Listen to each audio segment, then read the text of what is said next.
بسم الله الرحمن الرحیم. السلام علیکم و رحمت الله و برکاته. خدمت همه شما همدیران و هموطنان عزیز و گرامی قدرم. شما رو به برنامه نگاهی نو خوش آمدین میگیم که تحت رقم 2 است امروز و امیدوارم که بتوانیم یک برنامه خوب جالبی داشته باشیم و به شما از حادثه‌ای که میگذرد یعنی صحبت کنیم. دوستان گرامی، همونطوری که من به شما گفتم، ما برنامه نگاهی نو به طرز دیگری پیش خواهیم برد، نه به طوری که ما قدرت و حقیقت رو پیش میبریم. بر اساس می ما کوشش میکنیم که در این برنامه یک روند یک ساله گذشته رو به تحلیل قرار بدیم و پیش از آن که ما به روند یک ساله را که ما برنامه را پیشکش میکنیم، موضوع را پیشکش میکنیم، یک نقطه خیلی مهمی را برای شما ذکر کنم و در همین موضوع کم صحبت کنیم و برمیگردیم به اون موضوعی که ما میخوایم کلا صحبت کنیم. موضوع اولی که ما صحبت میکنیم آزادی اسکندرов است. اگر دوستان گرامی این را ما به سمت شما پیشکش کنم، حالا در رادیوی آزادی نشر شد که محمد رضا اسکندرов پس از 21 سال زندان از زندان آزاد شدند. ما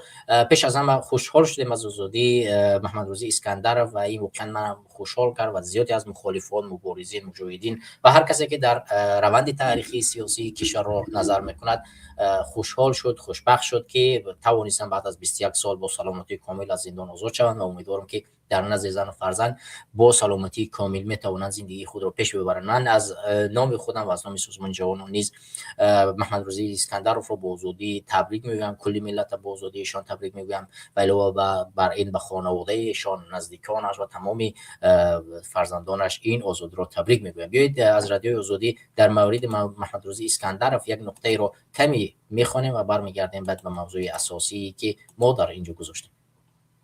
خب دوستان گرامی، همونطور که شما در روی اکران خود میبینید این عکسی محمد رضا اسکندرov است که 4 ساعت پیش نشر شده است. محمد رضا اسکندرov پس از 21 سال از زندان آزاد شد. محمد رضا اسکندرov سابق رئیس حزب دموکرات تاجیکستان پس از 21 سال از جزا از زندان رها شد. تیمور توشای برادر محمد رضا اسکندر روز 27 دکتر بر رادیو آزادی گفت که او حالا در آزادی است و در نزد پیوندانش می باشد. با گفته تیمور توشای، مقامات برادرش را ساعت 5 صبح امروز از زندان رها کردند. مقامات تاکنون درباره رهایی این سیاستمدار شناخته ابراز نظر نکردند. محمد رضا اسکندر و فرمانده اتحادیه پیشین نیروهای اپوزیسیونی تاجیک پس از امضای سازشنامه صلح از حساب تقسیم 30% قدرت به مقامات دولتی رسید. رئیس شرکت دولتی تاجیکگاز بود. سال 1999 رئیس حزب دموکراتی تاجیکستان انتخاب شد و این سازمان سیاسی را به یکی از رقیبان حزب حاکم تبدیل داد. سال 2003 زمانی که با اصلاح قانون اساسی می‌خواستند مهلت پرزیدنتی را در تاجیکستان از 5 پی در پی به 7 سال پی در پی بیارند، اسکندر و حزبش مخالف برآمدند. دیرتر از مقام رئیس شرکت دولتی تاجیکگاز برکنار گردید و بعضی از فرماندهان پیشین اینات به زادگاهش در شرق کشور رفتند. در ماه اپریل سال 2004 بر رئیس جمهور عملی رحمانوف ملاقات داشت که گفته می شود بیانگر رهنه در مناسبت بین آنها بود. در ماه اوگوست آن سال در حالی که او پرره به کارهای حزبی مشغول بود، دادستان کل تاجیکستان او را به صحبت دعوت کرد و اجازه مفتشان برای به تحصیل بردن پسرش به مسکو رفت. در این بین راننده او را بازداشت کردند و او دیگر به تاجیکستان برنگشت. در آنجا به واسطه مطبوعات از عملکردهای مقامات در تاجیکستان انتقاد میکرد و آمادگیش را برای نامزد شدن در انتخابات سال 2006 اعلام کرده بود.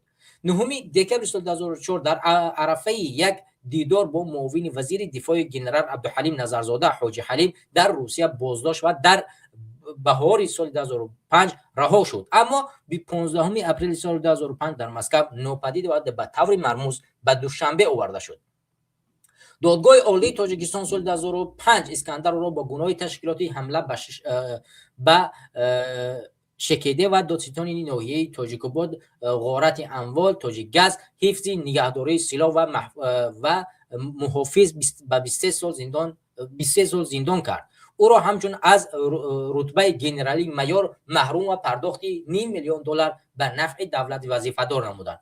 محمد رضا اسکندر و طرفدارانش آن زمان به حکم دادگاه راضی نبودند و قضیه را سیاسی می‌خواندند. حکومت تاجیکستان هیچگاه وجود محبوسان سیاسی را نپذیرفت. دادگاه حقوقی بشر اروپا اسکندر محمد رضا را از روسیه به تاجیکستان غیر قانونی دانست و مسکو را جریمه بست. کمیته حقوق بشر سازمان ملل از مقامات تاجیکستان بازبینی حکم او را خواست. اسکندر بعد از زندان شدن در محبس ویژه برای نظامیان و کارمندانی سابق مقامات قدرتی نگهداری میشد، اما آگوست سال 2015 به حبس نظامیش شدید شهر باختر انتقال داده شد. بعد سپری کردن یک دوره 30 ساله او را با زندان معروف به محبس وحدت آوردند و این حال او در آزادی است و ما میبینیم که محمد روزی تمامی سختی ها را پی کرد و این حال در آزادی قرار دارد. همطور که شما میبینید محمد روزی اسکندرов یکی از چهره‌های شناخته تاجیکستان و یکی از سیاستمدار معروف تاجیکستان هست و ایشان رو بازم با آزادی تبریک میگیم و امیدواریم که این آزادی باعث بیدار شدن روحیه تمام زندانیان، روحیه مبارزان، روحیه مجاهدین، روحیه مردمی که آزادخواه هستند تبدیل می‌گردد و این یک نیروی میبخشد که ما و شما میتوانیم در کوتاه‌ترین فرصت در تاجیکستان یک انقلاب را به میان بیاریم. البته محمد روزی اسکندرov عین حال در دیگر دوران پیرانسالی قرار دارد، دیگر از او انتظاری مبارزه در مقابل حکومت نیست، ولی به هر حال ما ایشان را تبریک میگیم و امیدواریم که میتواند آینده زندگیش را در نزد زن و فرزندش به یک حالت خوب میگذراند و دوباره مقامات قدرتی بازم پرونده با بهانه‌های گوناگون نسبت اون میبافند و او رو به زندان نمیبرند.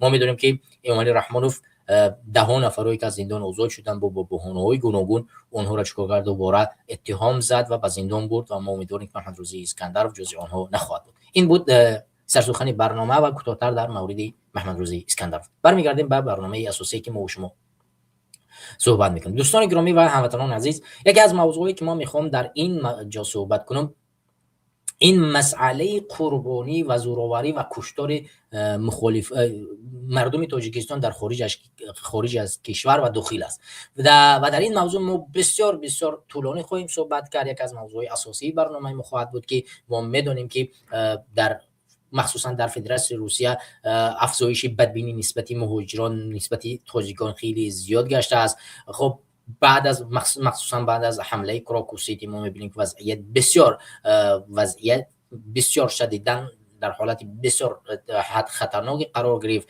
و علاوه بر این ما یک حادثه جدیدی داریم که یک کودک 10 ساله تاجیک در مکتب از جانب یک بدبخت و نجات پرستی روس به قتل رسانیده شد. موضوع دومی ما صحبت خواهیم کرد موضوع امنیتی داخلی تاجیکستان است که خطرهای بسیار وجود دارد که متاسفانه ما میتونیم که در مرز تاجیکستان همیشه پی در پی زد و خورد با افغانستان صورت میگیرد و هفته گذشته نیز یکی از وضعیت‌هایی که به میان آمد این قتل 2 شهروند و 2 پاسبانی تاجیکستان بود که این وضعیت را بازم نشان می‌دهد که امنیت در تاجیکستان متاسفانه بسیار در حالت بد قرار دارد و علاوه بر این یک اشاره دیگری به وضعیت امضای سازشنامه بین سرحدی از قرقیزستان تاجیکستان صحبت خواهیم کرد. مسئله سومی که ما صحبت می‌کنیم مسئله انتخابات است که در سال 25 یک از مسائل مهمی دیگه که گذشت مثلا موضوع انتخابات بود که انتخابات بسیار در حالت سختی قرار گرفت. ما به این موضوع اشاره خواهیم کرد که چرا در این موضوع برای تاجیکان و تاجیکستان بسیار مهم است. مسئله دیگه و که ما صحبت خواهیم کرد مسئله اخیر مسئله حقوق انسان و فشار به جامعه شهروندی در داخل کشور است که در اینجا از جمله شامل میشه حزب‌های سیاسی، جامعه مدنی، روزنامه‌نگاران و اشخاص‌های گوناگونی که در سال 2025 مورد یعنی ظلم و ستم حکومت ایمانی رحمانوف قرار گرفتن. خب دوستان گرامی این چند نکته بود که من سرسخن صحبت کردم تا بگردیم به مسئله مهمی که ما و شما صحبت میکنیم. ما میگردیم یک پای در یک صحبت میکنیم و میبینیم که آخران ان شاء الله به کدام نقطه خواهیم رسید.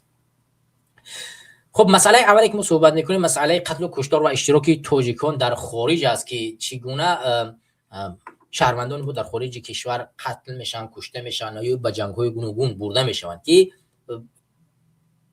حکومت تاجیکستان بدون شک و این دست خیلی بزرگی دارد. مسئله اولی که ما در اینجا ذکر میکنیم یعنی نقطه گذاری میکنیم چون این فشارها به جامعه تاجیکان و تاجیکستانیان خیلی زیاد است و یک حادثه این است که ما شما میتونیم اینا بیان بداریم. مسئله اولی که ما صحبت خواهیم کرد این مسئله کراکوسیتی است که ما میدونیم که در سال گذشته در کراکوسیتی یکی از حمله های وحشتناک صورت گرفت و در اینجا متاسفانه اسم شهروندان تاجیکستان کشیده شد. اسم شهروندان تاجیکستان که زیاده از 10 نفر گمانبر یا که زیاده از 20 نفر اگر اشتباه نکنم گمانبر همه از شهروندان تاجیکستان بودند و ما دیدیم که اینها رو با یک حالت بسیار سنگین و فشار سخت دستگیر کردن، گوش بریدن، لطوکوب کردن و بسیار به اتهام سخت اونها رو اتهام زدن. اما ما میدونیم که زیاد از کارشناسان و جامعه شهروندی و کشورهای دیگری که بسیار با این حالات ها آشنا هستند اونها ادعا کردن که اینها نمیتونن این حمله را انجام بدن چون از چند دیده توانایی چون این یک کارو نداشتن. مسئله اولی که اینجا شبهه‌ناک بود مسئله فیض بود، یکی از جوانهای سرتراش که 19 ساله بود و جوان بود و همه از او یک انسان بسیار خوبی معرفی میکردن و میگفتن او هیچ شریکی در اینجا نداشت و او در اینجا اتهام کرده شد در حالی که حتی 5 وقت نمازش هم رو نمیخوند است و او هیچ وقتی به خاطر دین کار نمیکرد. یعنی مسئله که شبهه آور مسئله فیض است و ندبودن دین. یعنی شما اگر ببینید در کراکوسیتی وقتی این مسئله رو اینو پیگیری کردن اینو چی کردن؟ ادعای اساسی الله اکبر و تکبیر بود. یعنی شبهه آوری چیزی که در اینجا بیشتری کارشناسان و مردم تاجیکستان را شکاک کرد این مسئله بود که اونها به خاطر دین در قدم اول ویدیوها را نشر کردن، اما وقتی که اینها را دستگیر کردن اینا گفتن ما به خاطر پول این کارا کردیم. یعنی مسئله تغییر پیدا کرد، اول در به خاطر دین بوده این کار و بعدا برگشت گفت نه این کار به خاطر دین نبوده است بلکه به خاطر مال بوده است. و اگر به خاطر مال بوده است موضوعهای و لازمهای دین در اینجا چی ربطی داشتن؟ بعدا یک نشریه دیگر یک شک دیگه که در اینجا ایجاد شد مسئله ماشینی بود که خریده شد. این ماشین از جانب یک تاجیک دیگر فروخته می شود به اینا و میگویند که اینجا دست اوکراینی ها موجود است که این اوکراینی ها این بچه ها را به اصطلاح روسی پسته کردن. اینها ماشین رو خریدن و این ماشین قاچاقی را باید از فلان جا به فلان جا رو میبردن و پول میگرفتن و اینا نمیدونستن که اشخاص دیگری در کراکوسیتی حمله میکنن و این ماشین رو به دست اینا میسپارن تا اینا این ماشین رو ببرن. حالا این ادعاها تا کجا حقیقت دارد تا کجا ندارد این رو دیگر حالا وقت معین میکنه زمانی که قدرت در دستی مردم برسد و این شک نیز وجود داشت که این بچه‌ها در اینجا به اصطلاح روسی پسته شدن و اینا را در اینجا گمان زد و اتهام وارد کردن و بردن به چند سال زندان کردن. حالا بعد از یک مدت در روسیه غلاغور خیلی زیاد صورت گرفت و این قضیه تا اون درجه اومد رسید که نسبت مردم توجیک در فدراسیون روسیه هر روز تغییر و دستگیر صورت گرفت. یکی از مسائل هایی که در اینجا من آشکار بیان بدارم، ما دیدیم که در سال 2025 بدترین حالتی دستگیری مهاجران مهنتی از جانب امان روسیه و اینکه این نجات پرستای روس که به نام روسکای ابشینا شناخته می شود یعنی آشکار گردید. ما دیدیم که روسکای ابشینا یک از جمعیت‌های مردمی به اصطلاح آنها در روسیه تشکیل کرده شد و این با کمک روس‌ها یعنی اداره‌های پلیس به هر منطقه‌های سفر میکنند و تاجیکایی را که در اونجا کار میکنند میان اونها را دستگیر میکنند و پلیس زنگ میزنند و میاد پلیس اونها را به بدترین حالت دستگیر میکند و زده و برخورد خیلی سنگین اونها را به اداره‌های پلیس میبرند. ما نوارهای زیاده در روند گذشته در سالها در همین سال گذاشتیم که شما دیدید که یعنی ضرب و شتم در حالت دستگیر آیا معین نیست که همین نفر یعنی دستش اسناد دارد شهروند است نمیفهمم با کدام اصطلاح در اینجا قرار دارد او را چیکار میکنن میزنن لطوکوب میکنن و به زندان میبرن دستگیر میکنن میبرن معلوم نیست براشون. برادر محمد یوسف شما پیوست شدید شما را نمیشود بالا آورده به خاطر که امکانی بالا آوردن شما نیست. شما اجازه بدید وقتی وارد میشین اجازه بدید هم کامراتون هم ویدیوتون بعد که وارد کشیدین بعد کامراتون رو خاموش کنین. خب بر اساس همه این وضعیت بسیار وضعیت دشوار و سنگین بالای مردمی ما بود و ده ها مسئله های گوناگون دیگر اشیا می شود آورد که بازارها رفتن، ساختمان هایی که به اصطلاح روسی استرایک ها رفتن و مردم در بدترین حالت قرار دادن. این روز که ابشینا حتی با ورزشکاران ما دست درازی کرد، نمیفهم با ملت ما اهانت کرد، هر روز یک کلامی بعد یک جمله بعد یک واقعه بعد رخ میداد و هر روز بالاخره کار به اون درجه رسید که اخیران نقطه یکی از شهروندان تاجیکستان که مکتب خان بود قابل جان علیف 10 ساله از روی یک همین نجات پرست چکار کرد؟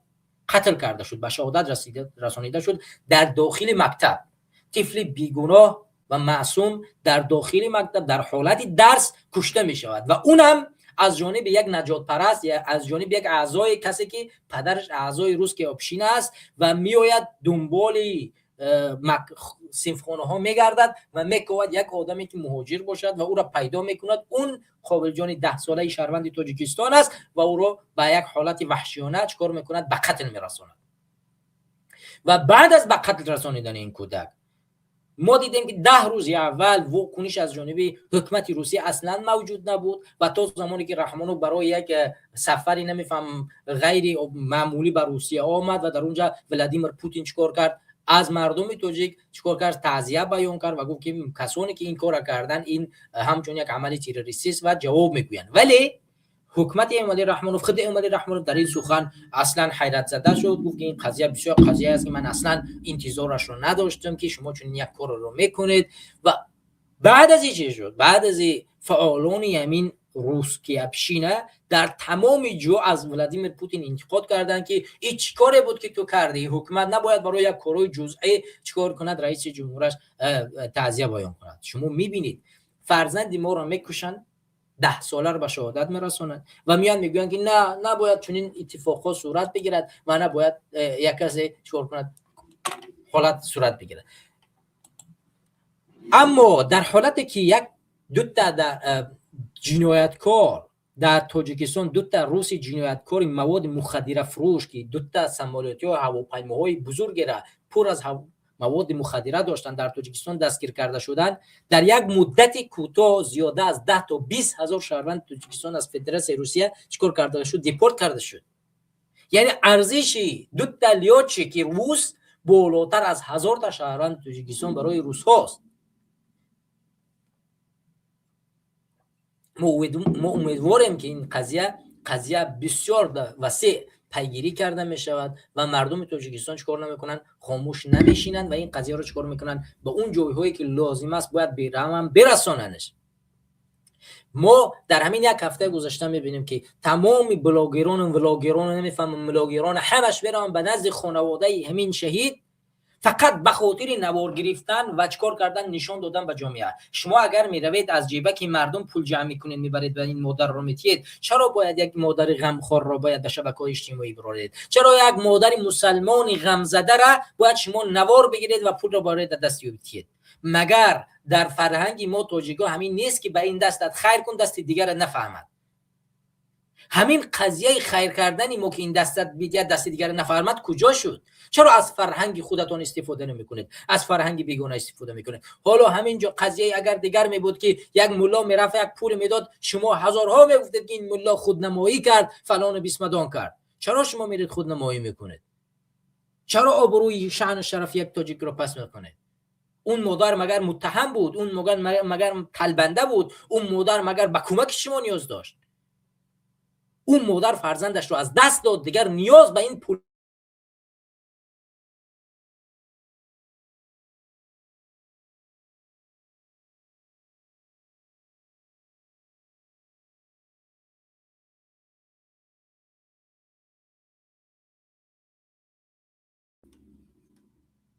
ببخشید برادران.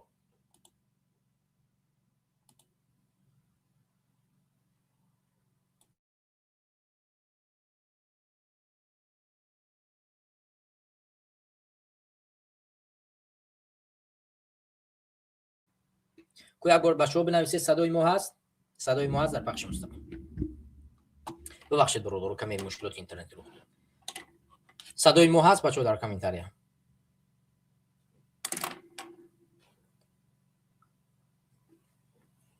ببخشید بچه‌ها صدای ما هست؟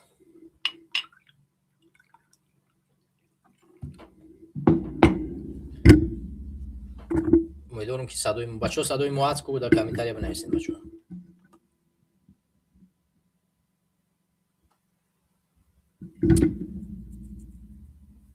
صدای ما هست؟ خب امیدوارم که صدا باشد. بچه‌ها صدای ما هست؟ خوب است. تشکر برادر درخشان تیوی، زنده و سلامت باش. خب میگذاریم به موضوع.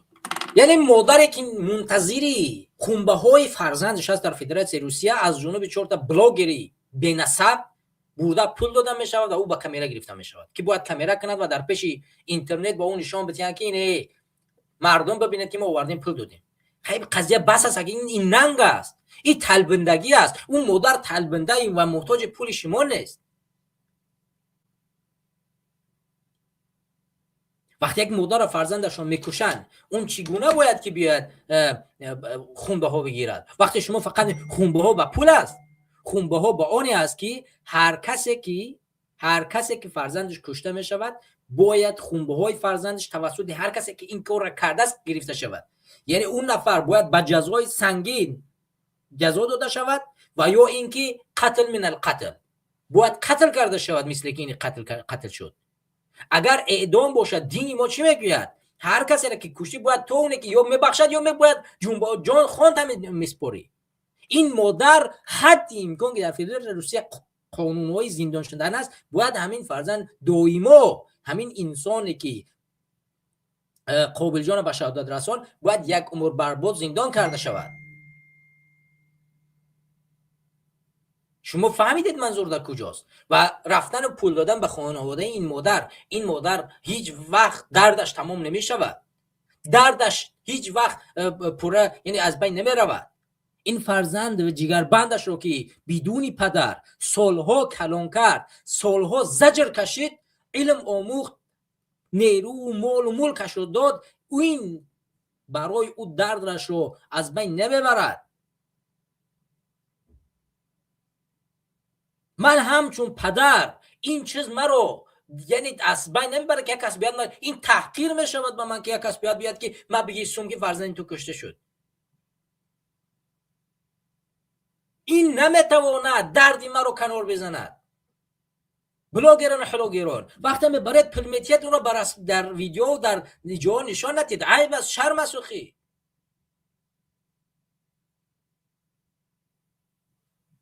هزار تا فرزند امروز در خارج کشور کشته بشود. با خدا قسم عیب است. بس کنید، با خدا بس کنید که این قضیه ای است که عبور شان شرف توجیک رو میرزانه. شما این کارو میکنید. شما همینه که برای یک بار تظاهرات کنید، این کاری درست است. شما اگر میتونستید در روزی که همین فرزند به فرودگاه رسید، تابوتش به فرودگاه 200 گروز وقتی که به تاجیکستان رسید به فرودگاه دوشنبه، شما باید میدونید چقدر شهروند روز جمع شده، چقدر آدم باید اونجا جمع می اومد. این بود درد و غم و همشریک بودن در این متهم. از ترس حکومت در اونجا رفتید کامera کردید، گفت اودالیت کردید، همه اودالیت کردید. یک بلاگر اومدن نشد این نوارا رو نشر کند، مگر یک رسانه آزادی که گفت که در اونجا مرا نموندن کامera کنه، گفتن ویدیوهاتون رو اودالیت کنه. کجا شدید؟ شما ننگ ناموس دارید؟ شما مرد هستید؟ شما اونجا اگر میرفتید مردم رو هر روز دعوت میکردید که برادران تاجیکم، مردم تاجیکستان، شهروندان تاجیکستان، امروز تابوت فلان ساعت در فرودگاه میاد میرسد، باید ما همه 10,000 نفر، 20,000 نفر، 100,000 نفر باید در فرودگاه جمع شیم. انا این بود درد بدن به این مادر. باید این مادر میدید که این تابوت رو چقدر آدم آمده است تو حصار رو یا که تو همون جایی را که هست با دست بالا ببرن و نه روس‌ها دیگه جسارت میکردن تاجیک رو بکشن، نه حکومت جسارت میکرد همکاری میکرد که یک تاجیک کشته شود. ولی شما چیکار کردید بلاگران؟ کی رو دعوت کردید به فرودگاه بیاید از ترس حکومته؟ شما منتظر اجازه هستین که حکومت در راه شما چه اجازه کرد؟ امروز اجازه دادد که پول از جیب مردم جمع کنید برای به این مادر بده، شما این کارو میکنید. ننگ به شما، توف به شما. هر کسی که اصالت نداره از این بلاگران نمیکاره کرد دست توف بر روی تو. هر کسی که پول میبره در اونجا میتیه او را ویدیو میکنه میپرتوє، توف بر روی تو. اگر ناموس میداشتی، ایمان میداشتی، تاجیکیت میداشتی، در نزد فرودگاه می اومدی مردم رو دعوت میکردی بیا با این مادر همدرد بشیم، این کار رو انجام میدادی. شما میفهمید چی کار کرده شدی؟ با خدا ننگ است، شرم است. بس کنید این کار رو. من از همه شما بینندگان سوال میکنم که آیا نرفتن این مردم به فرودگاه، آیا جمع شدن فقط 5 تا 6 هزار نفر در جنازه همین قابل جان، همین شرم ننگ ملت و مردم تاجیکستان نیست مگر؟ چگونه از ما بترسن دفعه آینده که از روی یک فرزند چقدر آدم به میدان میآید؟ چگونه از ما میترسن؟ من از شما سوال میکنم بینندگان، در کامنتار یا فکر و نظرتون رو بنویسید، در همین سوال پاسخ بدید. آیا شما همین رو ننگ نمیدانید؟ آیا فردا اگر یک ملتگرای روس یا تاجیک دیگر بکشد، بخواهد بکشد، آیا او یگان ترس هراس خواهد داشت؟ چند نفر به میدان برآمد؟ چند نفر این تابوت را رفت ملاقات کرد؟ همین رسانه ها را اینا نگاه نمیکنن. شما اگر فکری مرا خطا میگین مرحمت بیان بداره دیگه، که نه شما درست میگوید. همین 6000 نفر کافی است. همین 6 نفر هم یا 5-6 هزار نفر هم در کجا رفتن؟ در همون روز جنازه. در روز جنازه معمولی است که در تاجیکستان آدمای زیاد جمع میشوند در جنازه تاجیکستان. این چیزی معمولی، چیزی عادی است. اما اگر 10,000 20,000 100,000 نفر به فرودگاه میاد چی گپ میشد؟ آیا حکومت تاجیکستان از تجمع مردم میترسد؟ باید اجازت داد مردم رو، اجازت داد که مردم ایستادگی کنن برای حقوق خود، دستن نمانن که یک روز یک کافر، یک بدبخت بیاد یک فرزند تاجیکستان رو به قتل برساند.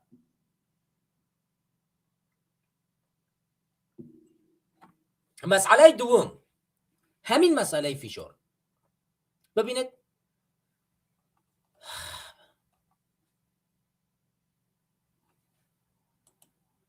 مسئله دومی که ما صحبت میکنیم، اینها نه در فرودگاه ملاقات کردن شدن، نه در روز جنازه شون کسی رفت، نه کسی به مادر پدر اینها پول داد، نه از حکومت روسیه طلب کردن که برای اینها پول بیتید. بیایید این مسئله رو، این مسئله همونطور که شما ببینید، این دو شهروند تاجیکستان، دو شهروند تاجیکستان، ایوب جان پیراف از ناحیه رودکی، عظمت سنگینوف از شهر پنجکن و غیرت بلگیف از ناحیه همدانی، سه زاده دیگری تاجیکستان که در جنگ روسیه علیه اوکراین کشته شدند در زادگاهشان دفن کردند. مقامات شرح نمیدین. منبع رادیو آزادی روز 23 دکبر گفت که این دو نفر اونها از بازداشتگاه زندان و یک با وعده گرفتن حجت روسیه به میدان جنگ برده شدند. 3 نفر شهروند تاجیکستان بردن در جنگ اوکراین، 2 نفرش رو از زندان، یکیش برای وعده یک پاسپورت پوچ بردن در فدراسیون روسیه کشتن، در حالی که در تاجیکستان قانون است که یک شهروند تاجیکستان حقی ندارد از جانب دیگر کشور برود بجنگد. شما کجا را نگه دارید؟ چرا بلاگران و حلاگران نمیره شما به خانه و مادران و پدران اینو پول جمع کنه بتید؟ شما چرا نمیرید جنازه های اینها را، روز جنازه هاشون رو ویدیو کنید؟ اینها مگر شهروند تاجیکستان نیستن؟ اینها مگر آبرو شان شرف ندارن؟ اینها مگر حق شهروندی تاجیکستان رو ندارن؟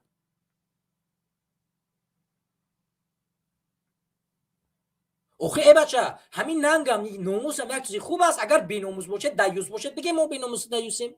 اوخه این چیز رو آشکار بگید که ما قبول کنیم که شما همین گونه هستید. حالا اینجا قضیه با حکومت نیست، کاری حکومت جداست. ما اینجا مثلا مال حکومت نیست. حکومت قوری مردش یک بی‌ناموس بدبخت ظالم ستمگر از دیگر اون رو بگذار کنار. حکومت مشخص است که پروای مردم ندارد، سالهاست از مردم خود را جدا کرده است، با خون اومده است، به خون این ملت میرود و او قضیهش جداست. ولی اینجا همین بدبختا اوصاف کنکانی حکومتن که با اسم بلاگر امروز خود رو معرفی کردن و در مابین مردم میان چیکار میکنن؟ من بلاگر حلاگر، و میاد در مابین مردم از مردم پول جمع میکند و میرود به یک کسی که از او باید ایمیج بیننده و باید یک کسی را یک جا جلب کنه چیکار میکند؟ خود رو نشان میدهد. شما میدونید که چقدر شهروند تاجیکستان در همین جنگ اوکراین برده غیر از انتظار کشته شده است؟ اجباراً آیا همین نفری که از زندان برده شد فکر میکنید به اختیار خود از زندان رفت؟ آیا فکر میکنید همون به یک اتهام درست زندان کرده شد در فدراسیون روسیه؟ ما هزارها قضیه‌هایی را میدونیم که میان در جیبک یک چیز را میپرتن و برای زندان میکنن. حرف زدن بتونه 8 10 سال بیکار در اون زندان میشینی. 2 روز بعد دیگه میان میگن اگر با جنگ نروی باز اینم یک اتهام دیگه میزنیم 20 سال زندان میشه، یا جنگ یا 20 سال زندان، یا جنگ یا 30 سال زندان. اخیر با والله قسم عیب شرم از شما کم حیا بکنید. حالا بیاید ببینیم همین قضیه، این همین قضیه دو جوان، بیاید یک بار ببینید که چگونه جسدهایشون به تاجیکستان اومد، جسدهای اینها چگونه به تاجیکستان اومد، تحت کدام شرایط، چگونه بعد از جنگ اینو به کدام حالت قرار داشتن. شما بیاید یک بار قضیه رو خوب بررسی و تحلیل بکنید، یک بار ببینید. ایوب جان پیروف 20 ساله به قول یک از نزدیکانش در زندان چیلیابینسک ادای جزا میکرد و 9 ایول 2025 به جنگ بردن. خودش با والدینش گفته است که هیچ علاج نموند، معلوم نیست که در محبس چه شرایط داشت. بعد 3 ماه رفتن به جنگ بدرک شد. تماس آخرینش 30 سپتامبر بود. سپس از قسم حربی به والدینش خبر رساندند که او مرده است. نقل کرده است مصاحبه ما که با دلیل امنیت نامش نوشته نمی شود. پیکر یا جسد ایوب پیروف رو روز 3 دکمبر در ناحیه رودکی دفن کردند. وی پسر یگانه خانواده بوده است. به نقل نزدیکانش ایوب جان پیروف در تاجیکستان تولد شده، شهروند روسیه رو داشته و سال 2023 به گناه قاچاق مواد مخدره 6.5 سال زندان محروم گشت، چیزی که آنها تهمت مینامند. یعنی شما ببینید یک نفر 2 سال شد 6.5 سال زندانش کردن، 2 سال یا 2.5 سال شد در زندان است، میتواند هر لحظه آزاد بشه و 4 سال پس دیگر. چرا باید برای 4 سال یا برای 3.5 سال زندان چیکار کند؟ باید برود خودش رو در جنگ بکشد. برای چی؟ فرزند یگانه خانواده، یک فرزند بود در خانواده. بازم من همون طوری که گفتم مواد مخدره در روسیه اتهام زدنش بسیار وجود داره، بسیار یک موضوع وسیع است. هر روز یک تاجیک رو با این اتهام میکنند که گویا که مواد مخدره فروخته است. دروغ است، بهتان است. اینها به خاطر زبان گرفتن یک تاجیک بیچاره که میدونن هیچ کسی ندارد، هیچ کس از این دفاع نمیکند، میان در جیبش میدازن برای زندانش میکنن. این قضیه بسیار وسیع است. عظمت سنگینوف رو ببینیم. جسد عظمت سنگینوف رو روز 16 دکمبر از روسیه آوردن. در زادگاهش دهه نگنات پنجکن به خاک سپردن. یک همدیهاش به رادیو آزادی که او در عملیات نظامی در اوکراین کشته شده، جسدش رو پس از 1 ماه پیدا کردن. بجز از ستون مهره و قفس سینه چیزی نمونده بود. یعنی جسدش رو وقتی آوردن ستون مهره پشت است و قفس سینه، هیچ چیز دیگری از جسد وجود نداشت، نه رو، نه دست، نه پا، هیچ چیز. شما میبینید حالت مردمی تاجیکستان رو به کجا میارن میرسونن. شما دیده شدید؟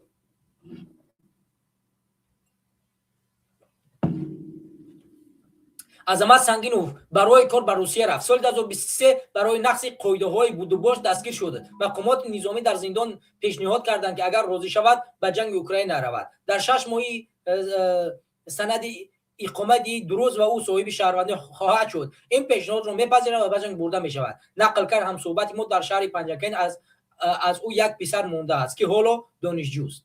ببینید فقط به خاطر اونه که او به خاطر بود و باش، به خاطر که پراپیسکا یا که پتن نداشت در بازداشتگاه قرار داشت، از همونجا رستکی میگیرن چیکارش میکنن؟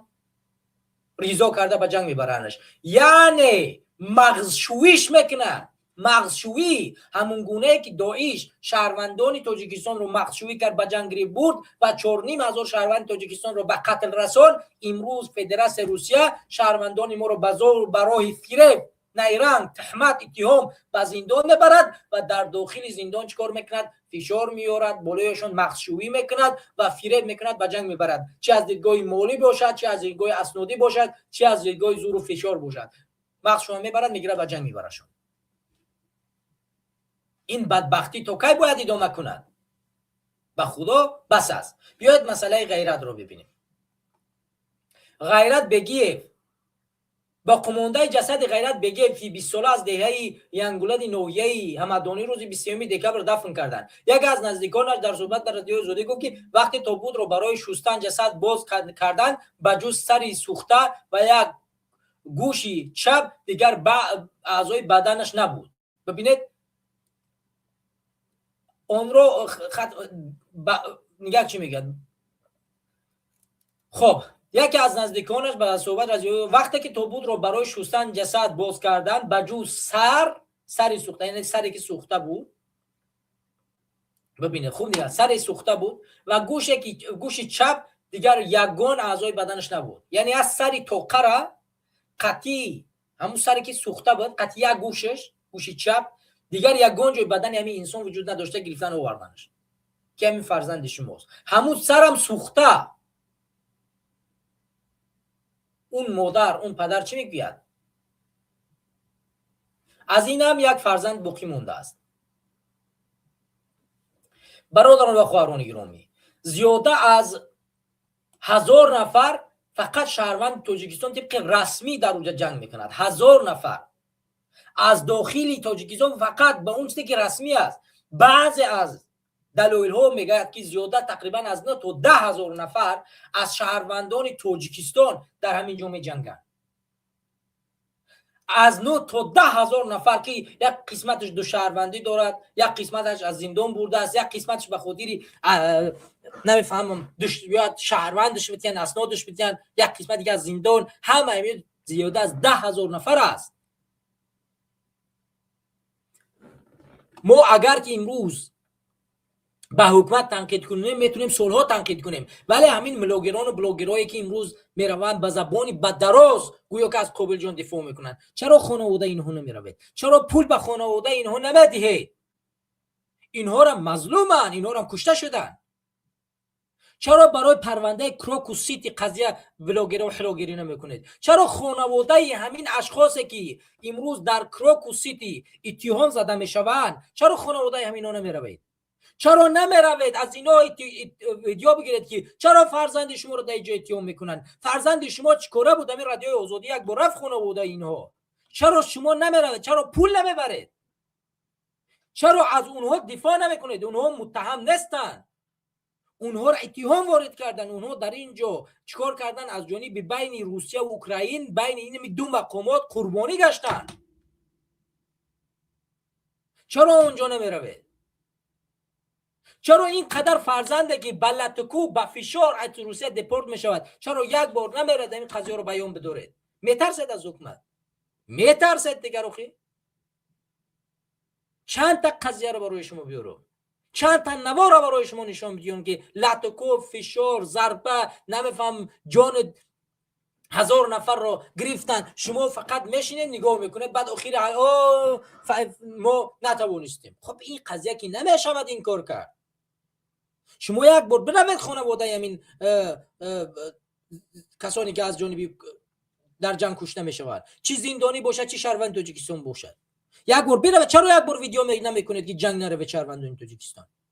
هر روز یک بلاگر یا یک نمیفهم یک تاجیکستانی که در همون جنگ از جانب روسیه رفته است، هر روز ویدیو میکنن میگن نیایید من در همین جنگ هستم. چرا نوارهای همون رو نمیگیرید در تمام جا پخش کنید؟ چرا تبلیغ نمیکنید که مردم تاجیکستان جنگ شهروند جنگی بین روسیه و اوکراین اشتراک نکنن؟ چرا نمیکنید؟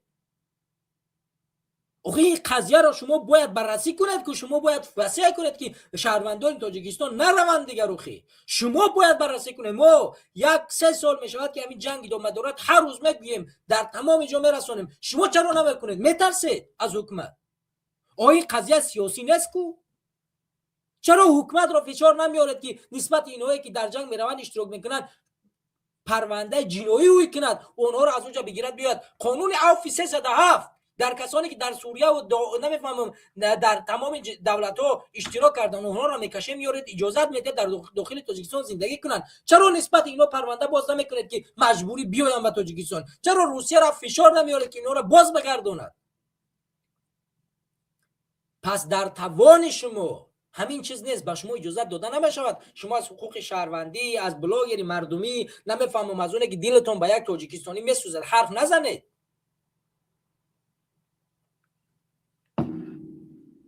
حرف نزنید شما. برادران لطفاً نوار رو لایک بزنید، کامنتار بیشتر بنویسید. برادران یا خواهش برادران لایک بیشتر بزنید تا بیننده زیاد شود. در اون 64 نفر ما را از فیسبوک تو دیگه یوتیوب تو دی یوتیوب که ما پخش مستقیم داریم تماشا دارن، لایک رو بیشتر بزنید، کامنتار زیادتر کنید، ان شاء الله که مردم بیشتر وارد میشن. بسیار موضوع مهم است تو این در این برنامه بتونم بیشتر توضیح بدیم. خب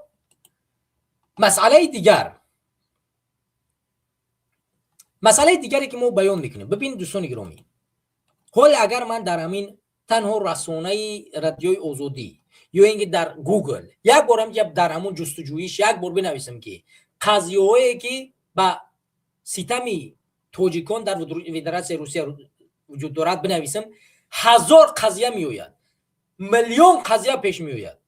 هر روز یک شهروند ما در فدراسیون روسیه با اتهام گوناگون زندان کرده می شود، یک نفر دیگهش کشته می شود، یک نفر دیگهش دیپورتاسیون کرده می شود، یک نفر دیگهش فریب کرده به جنگ اوکراین برده می شود. هر روز قضیه خیلی زیاد است. ولی همین حکومت یا که همین بلاگران میدونن که میتوانند، یعنی توانایی دارن، این که توانایی ندارن این بهانه است. توانایی دارن که پیگیر بشون در داخل تو. من هنوز عین حال فکر کنم که من در داخل تاجیکستان باشم، من میروم به داخل خانه هر یک کسی که در جنگ اوکراین میجنگه، من میرم با لیست همین شهروندای خارجی که در جنگ اوکراین اشتراک میکنن، در همین یک لیستی که از جانب اوکراین نشر شده است به نام خچوز ژید، در همون جا نشر شده شهروندای تاجیکستان جداگانه اسم و فامیل اون است، همشو هست. اون همونا رو من میگیرم، میرم خونه به خونه میگردم، میرم همین میگم که مادر عزیز بیا همین فرزند تو رو متوسط حکومت این انجا نشر کنیم، فشار بیاریم که بر بگرده بیا، چرا باید اونجا جانش رو بدید؟ از همونجا برمیگردونی توسط حکومت میگیریم، یار ویدیویش رو میکنی، از مادرش اینترویو میگیری، چرا همین به اجازه خودش رفته است، تحت کدام شرایط رفته است، فشارش آوردن، با اجازه خودش رفته است. اگر هر کس که با اجازه خودش رفت، حکومت باید نسبت پرونده بکنه، یعنی با اجازه خودش رفته است، نسبتش طبق قانون‌های تاجیکستان پرونده باید باز کرده شود، و هر کسی که بدون اجازه خودش برده شود باید حکومت تاجیکستان با همین بلاگرها تلاش کوشش کنن او را مجبور کنن حکومت روسیه را که او را از همون جنگ بر بگرداند و به تاجیکستان بیارد. اگر زندانی است طبق قانون اساسی تاجیکستان او میتواند همون زندانش را در داخل تاجیکستان بگذراند، در اوجا نه میارنش در همون زندانش را در داخل تاجیکستان نشیند. بیاید یک نفر پیوست شده است با اسم دورو، پیوستش کنیم و صحبت ادامه میدیم. آقای عبیدالله درود و احترامات، سلام علیکم و رحمت الله و برکاته. و علیکم سلام دوست گرامی، بفرمایید. امیدوارم ان شاء الله که خوبی، صحتی، سلامت باشید. ما درباره می بلاگرها میگفتیم یک سخن بگم. بفرمایید برادر. همین بلاگرای ما عموما ما بلاگری نداریم که در او سطحی بلند باشند، یعنی در او سطح باشند که ملت های خارجی همو را گوش کنن، یا که هم زبان مادری خودشو خوب بتونن حرف زدن، هم زبان خارجی را بتونن حرف زدن. هم خیلی بلاگر ما نداریم، یا هم 3-4 بلاگر داریم ایش زن حق فرد میکنه و خواهر حق فرد میکنه. این همی بلاگرای ما همینن، یا نه سیاسی هن، نه مردمی هن، نمیدونم، یا یک مسخره باز. من افرین میپرسیم به نفرهایی که یا را بلاگر میگه برادر عبیدالله. بله. بازی شما یا سخن گفته که گپ در فدراسیون روسیه بگذروند، گپی با در زناشون هم میگذره، حالی که با در فدراسیون روسیه. و هم خودی درباره همین گپ زدنی بدم. درباره ملت چی گفتنی هم. این ملت دیگه کشتارش، تجاوزش، استثمارش، حقش خوردن اینا دیگه حساب نیست عبیدالله، یا تماما حساب نیستن. یا رنگ مثل یک کشیدگینده، یک همین یک سی عادی. تو در کودکی با یگان که جنجال میشید، یگو ای رو جنگ میکردی، فردا با میرفتی دوست میشید. همین همون چیدگی های، نه در سیاست داری، نه در یگان چیزایی. را دیده که همون جوان پیسر کشتک و بدبخت در وقتی در سانیش فرداش کشوا تو رفت، اردرش دادن با مدلی نمیچیش دادن. چی مدلی چیش دادن؟ نشانه الکساندر نیویسکیش دادن، نمیدونم چیش دادن. با این همین طرحی دیگه یگان فکر نکنه که این ملت چیزی خوب میروید از این پس. اگر که یگان تغییرات نتیم، ای بدترین بد بودن منتظر شیم. یگان چی خوبی ما در پیش انتظار نیستیم برادری عزیز. به هر حساب لایفای شما خوبن که شما این لایفا رو میگیره. حداقل این مردمی گوسفندی یک 100% نه که 10%ش میفهمن گپی درد شما را 10% 15%ش میفهمن، نه که 95% 85% دیگه در خواب غفلتن. نه بگذار خدا دعا میکنیم که ملت بیدار شوه، ضرر فایده خودشو ضرر از فایده خودشو فرق کنن، بدونن که چه خیل منبعای زیر زمینی، چه خیل کانهای زمینی سمو چیزهای گرانبهای زیر زمینی ما از دست این حکومت تجاوز میشه و اینا چه خیل او را میکنن با نرخ ارزان با چین میفروشند. یک کمی از او برای خودشون مبلغ حرام در میآوند، پیسه را در درون پول در درون تاجیکستان مصرف نمیکنن، در خارج برای خود نمیدارم آپارتمان خریداری میکنن، ماشین های گرانبها. یا یگان چی در منفعت خلق نیستند. او چه دونه ساختمانی که در او دوشنبه و در اینجا اوجا ساختن او را صاحب کارا کردن با همین مردمی کمبغل نرخ دو چند گران میفروشند و او دو راه و دو سرک بگیم دو تک جو ورزشگاهی که ساختن او همه پولی قرض است. این ملت فو باور کنه این اولاد برو از سری قدرت یا میروند. این قرضا را شما میتیه یا او دولتایی که برای این حکومت و دیگر و نداد است برای رحمانوف و برای اویله رحمانوف و به نام تاجیکستان قرض گرفتگیان و را شما گردانده میتیه را فراموش نکنی، هوشیار باشی. همین او بایلو برادری عزیز دیگه چی بگیم، در خیلی زیاده برادری عزیز. ای کجایی که بزنیم ما مینوس داریم، یگان جام خیلی پیلوسه همه بگیم همون منفی ای یگان جا ما خیلی جای به خدا نداریم. باید یک جو این برای خود یک جوانی آزاداندیش، یک جوانی مبارز، یک جوانی سیاستمدار، یک جوانی که از در یک دهه در یک وطن به دنیا آمده که اساسگذار تاجیکستان نوید از همون وطن های شادمان نصرت الله معصوم قهرمانی ما. ببین نصرت الله معصوم برای ملت وطنش کشته شد، برای ملت وطنش کشته شد، زید اجنبی و زید نمیدونم روس و زید اینا خس و خنگ و کشته شد، خواهینش اعلان کردن کشتنش.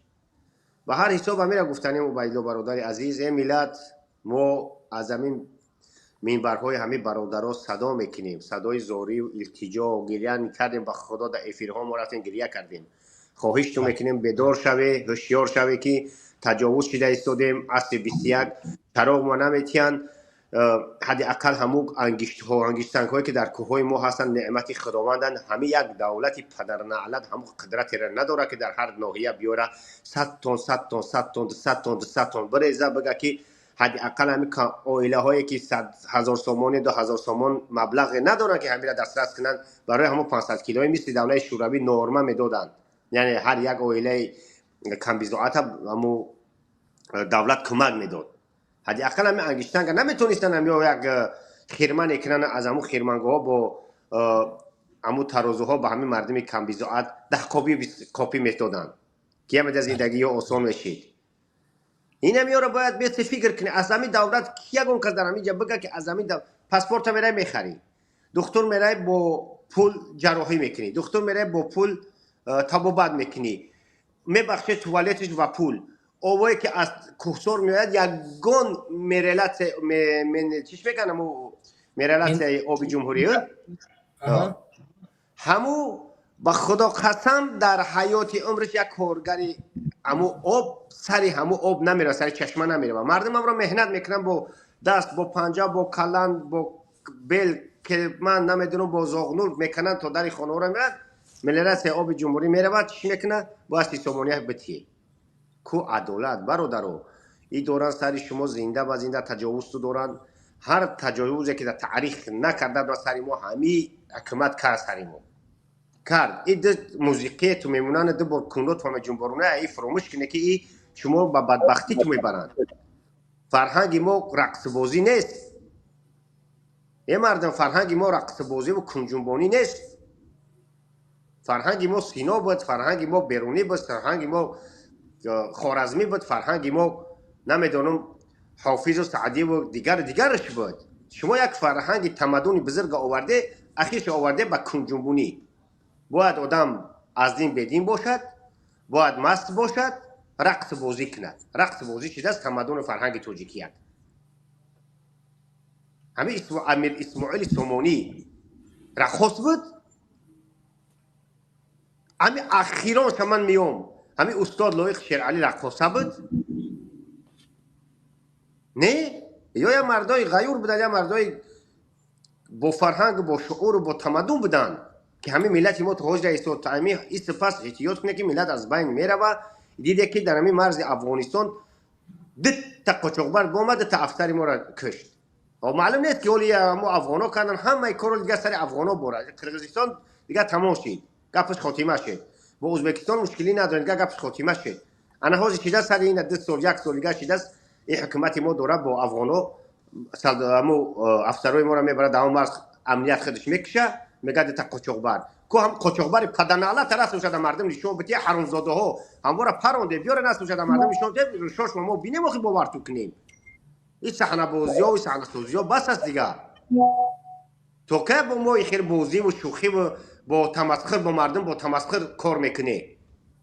بخزه مردم یا میده هوشیار شه، حدی اقل نخزه انقلاب نکنه. شما کو انقلاب صدقه انقلاب تو کنه. شما بگم او غیرت انقلابی را نداره در وجودتون نمونده است دیگه. از ترس میرینه به همون خود حدی اقل از حق خود و حقوق خود طلب کنه که نمو جاهایی که به فایده میبره پیسه یا پول میتی اهمو کمه محافظت خود کنه، جنگ کنه نتیه پول.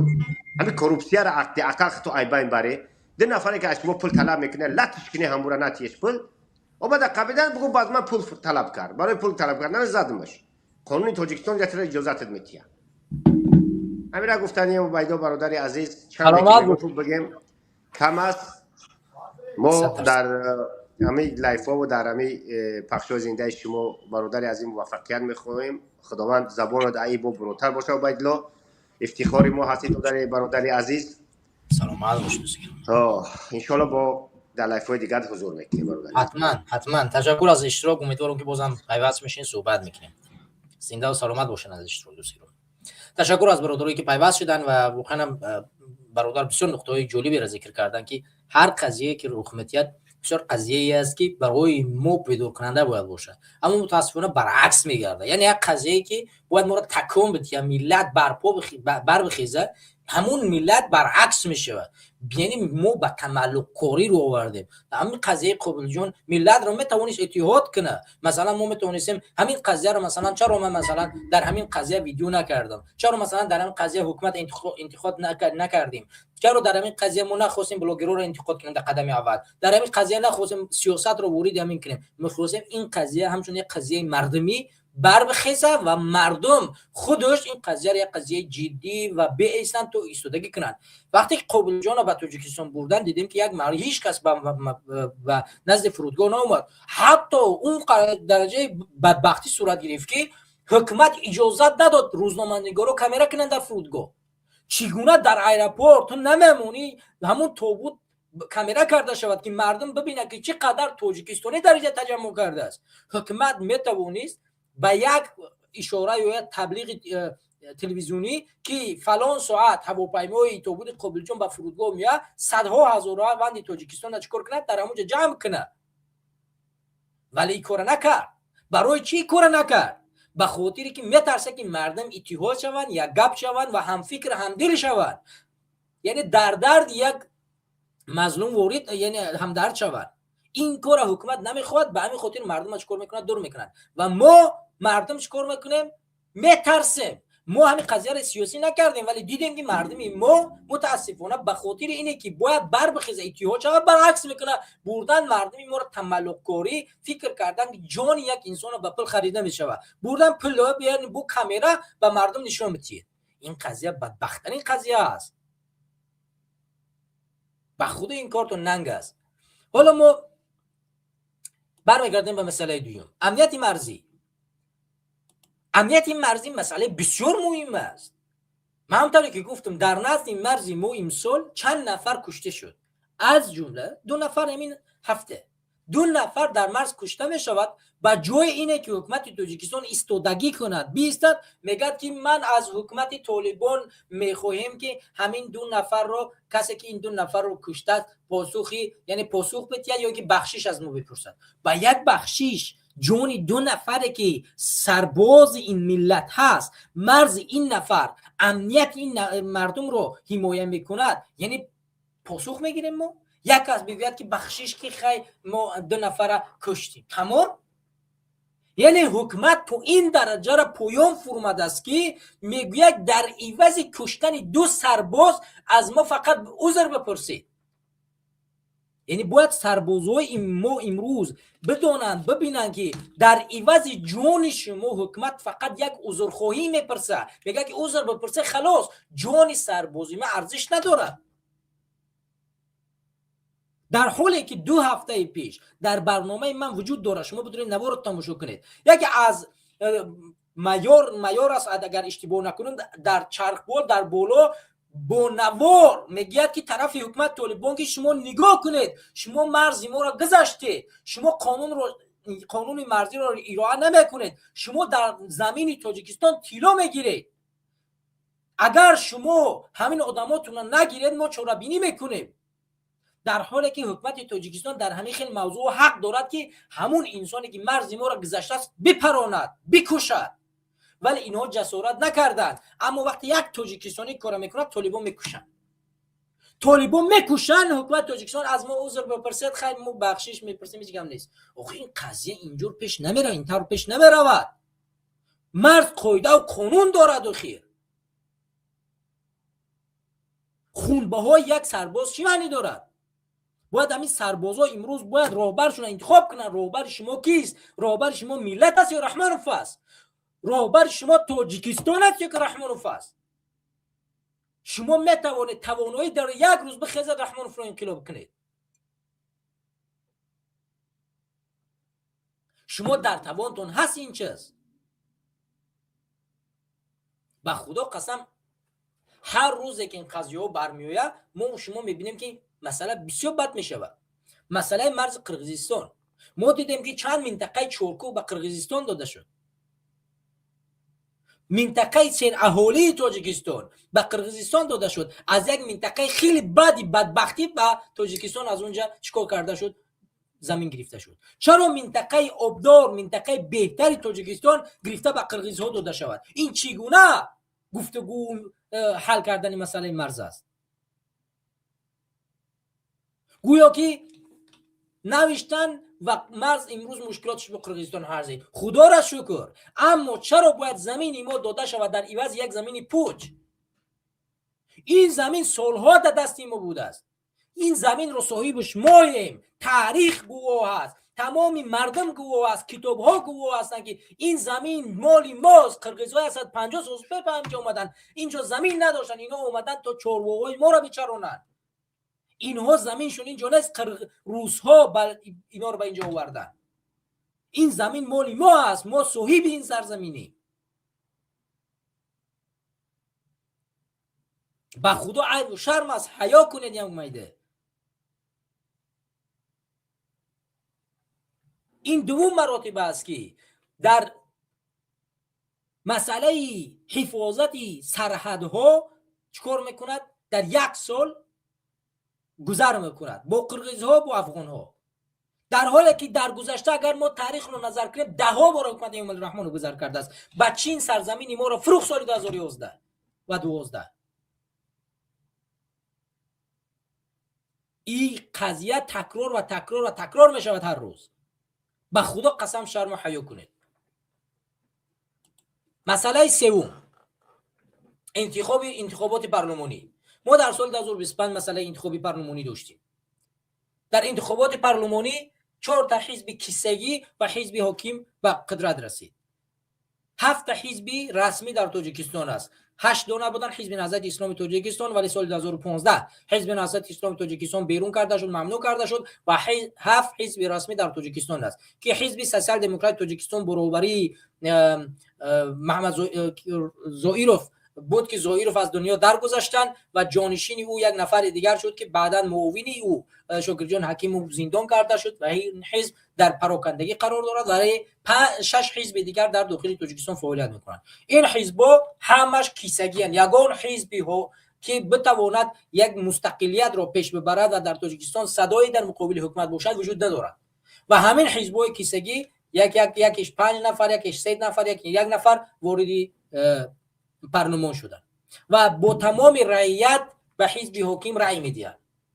هیچ قانون در طول همین چند سالی که اینا همین حزب‌ها رو به قدرت آوردن دویم بار در پارلمان باز اومدن یگان دیگرگونی به میان آوردن. حتی همین انتخابات سال 2025 از جانب یگان کشور، یعنی کشورهایی که در اونجا دموکراتی است که امروز کشور تاجیکستان خود دموکراتی میشمارد به رسمیت شناخته نشد. فقط روسیه که اربابی حکومت روسی تاجیکستان است او را به رسمیت شناخت و هیچ کس به رسمیت. تمام سازمان‌های با نفوذ جهانی که از جمله سها که سازمان امنیتی همکاری اروپا که این انتخابات ها را چیکار میکنند نظارت میکند، از انتخابات نظارت دست کشید و قفوشینی کرد و دیگر سازمان‌هایی که این انتخابات را چیکار کردن نظارت کردن این را غیر دموکراتیک شماریدن. یعنی تمام آوازها دزدیده شد و به جانب یک شخص، یک حزب، یک کسی که به این حزب وابسته است داده شد.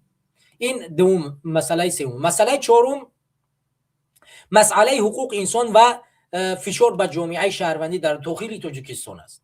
این قضیه بسیار قضیه مهم است. ما از خارجه همیشه صحبت میکنیم، مسائل های گوناگون را پیش میاریم که در خارج کشور نسبت ما به احترامی میکنن، ولی در داخل تاجیکستان چی اتفاق افتاد؟ در سال 2025 بسیاری از نماینده های جامعه شهروندی رو زندان کردند. ما میدونیم که در سال 2024 اونها رو دستگیر کردن و حکم اونها در سال 2025 قرائت کرده شد. و یکی از بدترین حالتی که رخ داد در سال 2025 این حکم ناعادلانه روزنامه‌نگار مشهور مادر یک فرزند رخشانه حکیمова بود. رخشانه حکیمova یک از مادرهای این تاجیک بود که فرزندی شیرخوار داشت و فرزندش تا حال شیر میداد و او از خانهش دستگیر کرده شد، به زندان بردش و او را به چند سال دیگه به 8 سال بود نمیفهمم به چند سال زندان محکوم کردن. با وجود داشتن فرزند شیرخوار یک مادر را زندان کردن اینها با اموال یعنی مال ملک شکی نمیفهم با شوهرش چند هزار پول برای خانه خرید جمع کرده بودن، او را چیکار کردن؟ او را مصادره کردن. در حالی که یکی از گناه‌های رخشانه حکیمov انجام داده است این است که گفته زمین تاجیکستان فروخته شد. این همی است، سوال داده است، اونم ادعاها نکرده است، فقط سوال داده است که آیا زمین تاجیکستان به چین فروخته شد؟ به خاطر همین سوال دادهش به نماینده حکومت باعث گردیده است که اینا چیکار کنند؟ برن زندان کنند و مال ملکش رو مصادره کنند و هزارها قضیه های دیگر. ما میدونیم که چند سرباز تاجیکستان در سال 2025 در داخل همون نهادهای دولتی کشته شدند و جسدشون رو به مادرشون دادن. همین 2 هفته پیش یک سرباز دیگر چنان لطکوب کرده شد که معیوب شده بود و معیوبی آوردن در دختر به دست پدر مادرش سپاریدنش، گفتن تو میدونی فرزنده.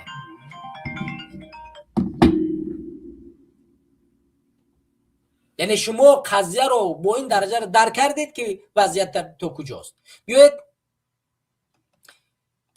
بیاید چند مسئله رو اینجا ببینیم. حالا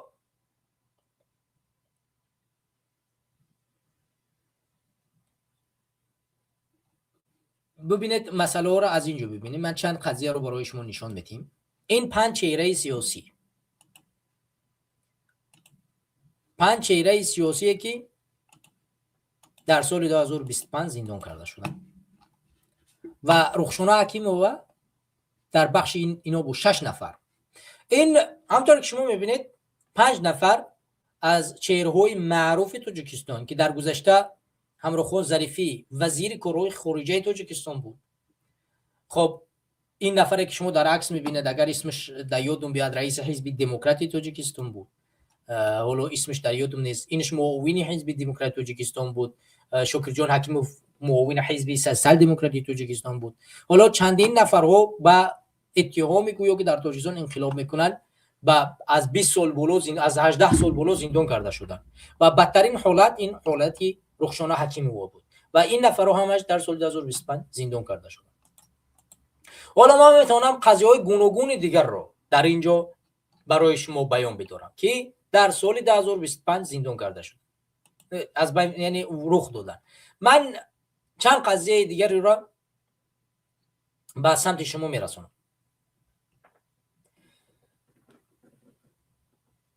مسئله خطرهای تروریسم در داخل کشور یکی از موضوعی بسیار بسیار مسئله مهمی است که رخ میداد. مسئله دوم مسئله مشکلات جامعه شهروندی، بسیار حالت سخت است. مسئله دیگر مسئله نبودن آزادی بیان در تاجیکستان. مسئله دیگر مسئله فشار آوردن بالای مردم عادی، ندادن امکانیتی عادی به مردم، از جمله برق. در سال 2025 بدترین شرایط حالت مردم در تاجیکستان بود از دیدی برق. شهرهای بزرگ تاجیکستان به برق تامین نبودند، از جمله دوشنبه پایتخت کشور ما مناطق‌های گوناگونش به برق تامین نبودند. تجارت‌های بزرگ تاجیکستان برشکست خوردند برای نبودن امکانیتی که باید حکومت به اونها فراهم بیاورد. من میتوانم اینجا بشینم ساعت‌ها و ساعت‌ها از مشکلات‌های برق، از مشکلات اقتصاد، از مشکلات امنیت، از مشکلات نمیفهمم جامعه شهروندی، از مشکلات نبودن آزادی بیان، از تمام حالت‌ها اینجا بیان کنم. هر روز میتوانم. من این مسئله اخیری که رخ داد، مسئله بازارها، تورمی که در داخل بازار موجود است، مردم نمیتوانند با کوچکترین مواد اولیه مثلا غذا دست بیابند. ما اون روز در تاجیکستان یک برنامه داشتیم، در همین بخش مستقیم در همین موضوع صحبت کردیم. در همین برنامه اگر اشتباه نکنم نگاهی نوام بود، مسئله بودن مالکیت، یعنی تمام مواد غذا در تاجیکستان هست ولی نرخ و نوا تورم با آن درجه را بالا رفته است که مردم ما نمیتوانند با این مواد اولیه غذا دستیاب شوند. گوشت خریدن نمیتوانند، آرد خریدن نمیتوانند، روغن خریدن نمیتوانند، شکر خریدن نمیتوانند، برنج خریدن نمیتوانند، مکرون خریدن نمیتوانند. شما میدونید مسئله تا کجاست؟ مردم نمیتوانند یک چیزی عادی را در داخل وطن خرید بکنند. تورم اون قدر دیده در داخل بازار تمام چیزها هست ولی میرای چیکار میکنن؟ نرخ و نوا در آسمان.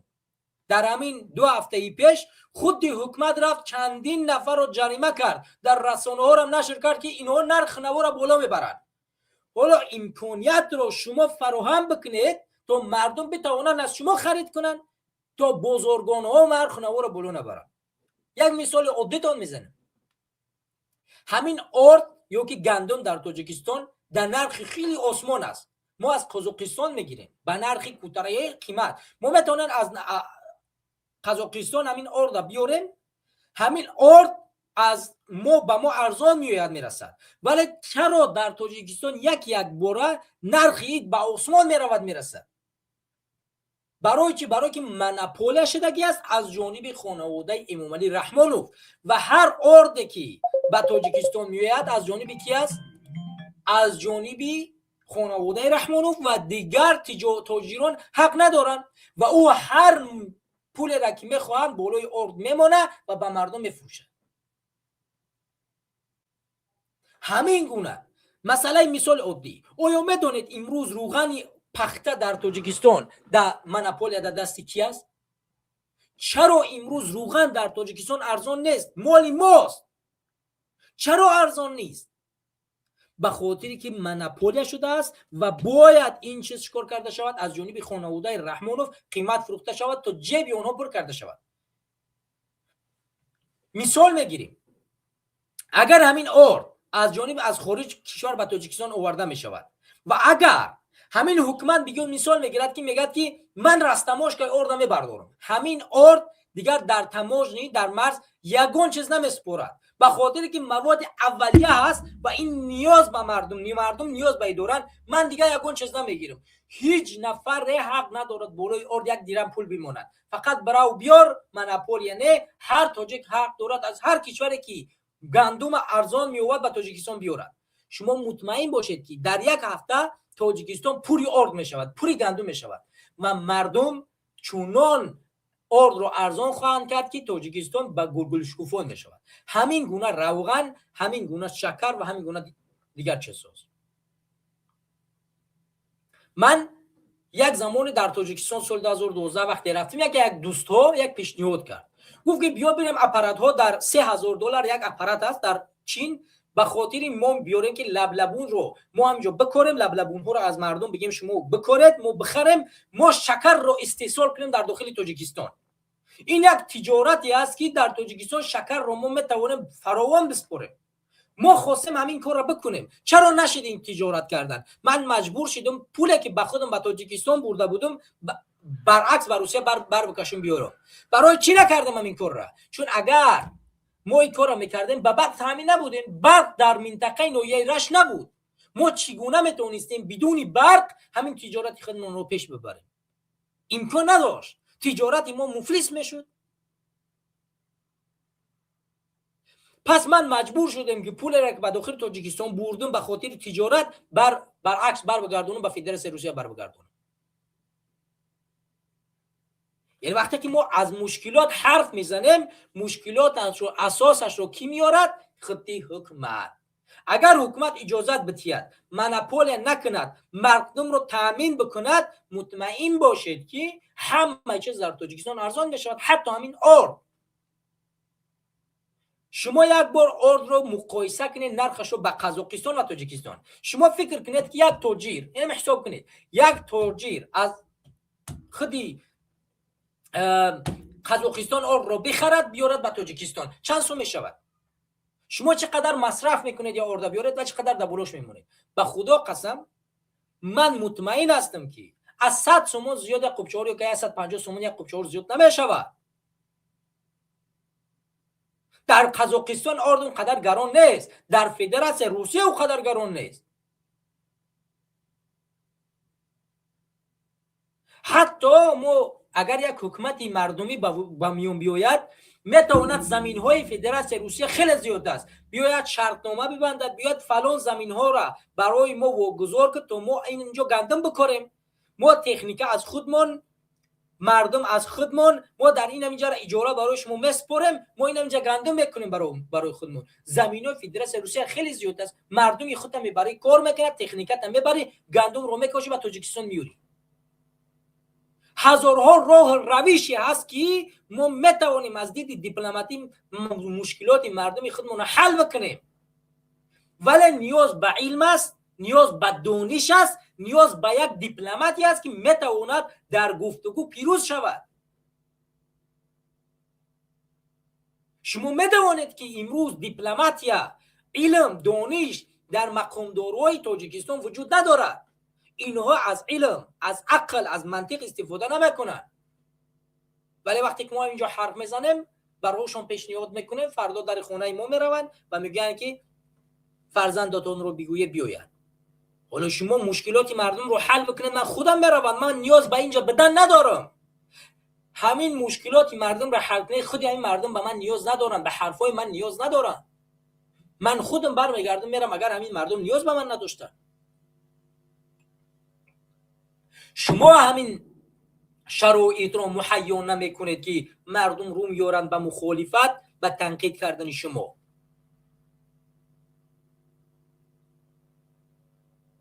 حالا شما بدونید که در یک باره مثلا مثال میگیرم، بعد از جنگ اوکراین و روسیه بنزین در امریکا، در اروپا، در همه جا قیمت شد. شما دیدید مردم همین منطقه چیکار کردن؟ تظاهرات ها پی در پی، همون قدر فشار آوردن که نفت ارزون کردن. حکومت ها آماده بدن از جیبک خودشون ماهانه برای سوزشواری، مثلا بریتانیای کبیر زمستان حدودی $700 به مردم خودش پرداخت کرد، به هر کسی که کم بیزاعت بود به خاطر برق. فقط به خاطر برق گرمدهی در وطن، یعنی مردمی کم بزاعت اذیت نکشد. هر یک خانواده را $700 ماهانه رسخود یک خانواده زمستان چقدر است؟ $60 است، $70 است. یعنی یک ساله یک خانواده را پرداخت کرد تا اینه که مردم نخزن، انقلاب نکنن، تظاهرات نکنن، ناراضیت در مقابل همین حکومت نکنن. ولی در تاجیکستان چی؟ هر روز برق ما بالا می رود. برای چی برق ما باید بالا بره وقتی استحصال داخلی است؟ برق چرا باید بالا برود وقتی استحصال داخلی است؟ ایران نفتش رو بالا برد یک زمان که استحصال داخلی بود، تمام مردمش به کوچه برآمد، در کوتاه‌ترین فرصت نرخ نفت و بنزین ارزان کرد، چون استحصال داخلی است. به خدا قسم عیب است، به خدا قسم شرم است، به خدا قسم حیا است. نه تنها برای این حکومت، برای ما کل مردم تاجیکستان که یک حکومت را اینم که جا کردیم و ظلم ستم قبول کردیم ما میشینیم. به خدا قسم این گونه کاری من تو پیش نمی رود، این گونه پیش نمی رود. حالی یک مثال عادی، حالا همین ویدیوی ولادیمیر پوتین بمونیم، شما همین ویدیو را تماشا کنید. در همین ویدیو یک واکنش نشان داده بود خود رحمانوف، اصلا یک تمام اینا ولادیمیر پوتین. حالا چی بکرازد به دیگرها، به اونه که خب یه بچه هزارها کشته شد. بار اول از در تاریخ تاجیکستان یک پرزیدنت خارجی برای کشتن یک شهروند تاجیکستان هم دردی میکرد، در حالی که خود امامعلی رحمانوف تو امروز به همین مادر هم دردی نکرده، حتی جسارت نکرد در همین جا به هم ملت خودش به همین مادر هم دردی بیان کنه. بیاید این ویدیو رو تماشا کنیم، همین ویدیو رو تماشا کنیم.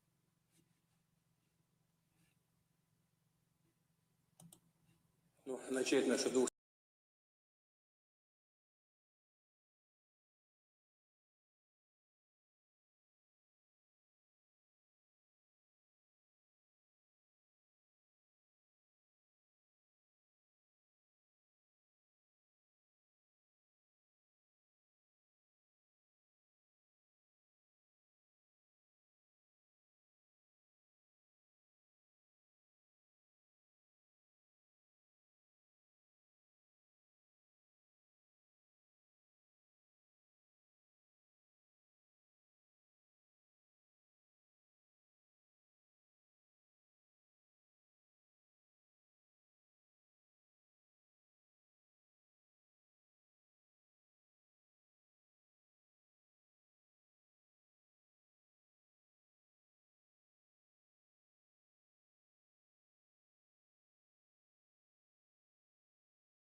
اگر صحبت با رحمان همان روز صورت می‌گرفت، او همان روز عین گپ را میگفت.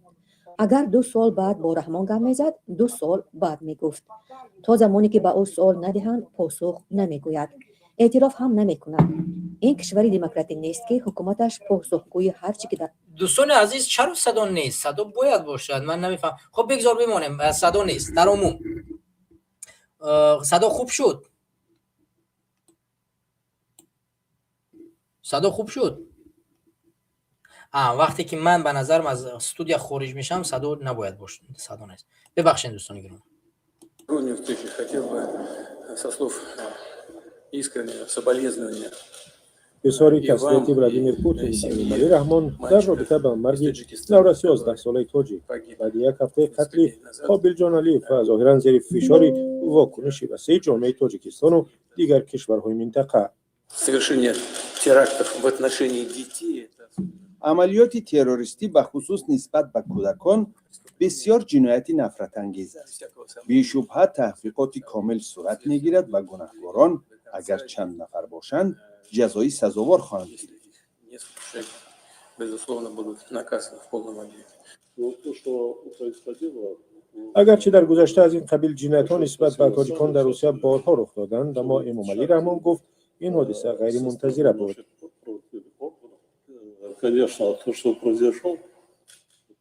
албатта онче ки рух дод ғайриинтизор буд. Ин гуна ҷинояткорон дар ҷаҳон ба қадри кофӣ вуҷуд доранд. Мо ҳоло дар як дунёи бисёр печида зиндагӣ мекунем. ملاقات روز 22 دکبر در شهر سنت پتربورگ و بعد از 6 روز قتل و سقوط رهبران روسیه صورت گرفت. ملاقاتی که این جنایت در مکتب در ناحیه اودینساوای ولایت مسکو به آن سایه افکند. قتل در زمینه بیگانه‌ستیزی خشم جامعه تاجیکستان و منطقه را برانگیخت. ظاهراً همین فشار گسترده سبب شد که پوتین را به سخن وادار کند. چرا پس از یک هفته اگر صحبت با رحمان همان روز صورت می گرفت او همان روز عین گپ را می گفت. اگر 2 سال بعد با رحمان گپ می زد 2 سال بعد می گفت. تا زمانی که به او سوال ندهند پاسخ نمی گوید، اعتراف هم نمی کند. این کشوری دموکراتیک نیست که حکومتش پاسخگوی هر چی که در آن می‌گذرد باشد. 6 روز پیش از ملاقات نوروزی 15 ساله روس در روز روشن به مکتب وارد شد. پاسبان آن و طفل تاجیک را کارد زد. پاسبان زخمی، طفل کشته شد. حمله‌ور اول از کودکان لرزان می‌پرسید که ملتشان چیست. جنایت دیگر باره مشکل مهاجرستیزی و ملتگرایی را در روسیه عیان‌تر کرد و به سرخطی رسانه‌های زیاده کشید.